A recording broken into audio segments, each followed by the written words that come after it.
aca combat sok Ñoxor alias Diène Papo Ngane Soso Ngagne Sene Kani Sadam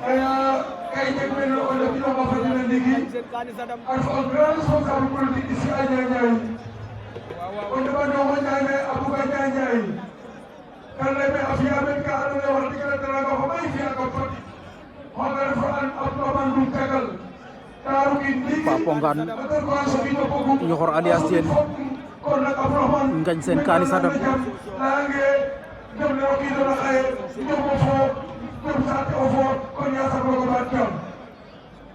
Bayan, ibu kole,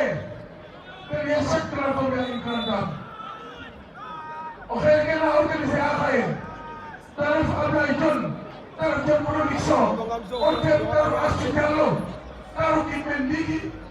Hotel Ablajon Taru Kinmen, Ayon Fofoku, Ayon Kinmen na, bayan umukubat tinif,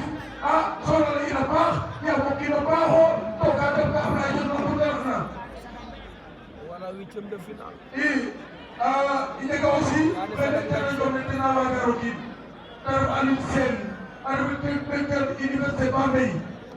waaw Kani Sadam Ngagne Sene Ngagne Kani waaw ñu sifflé na wàcc ci digg géew ba avertissement pour Kani Sadam waaw aca Ngagne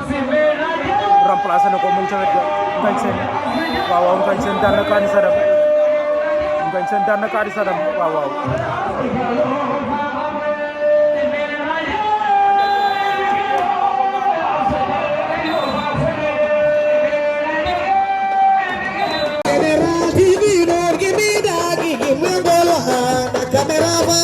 General TV, don't give me that gigi, all one,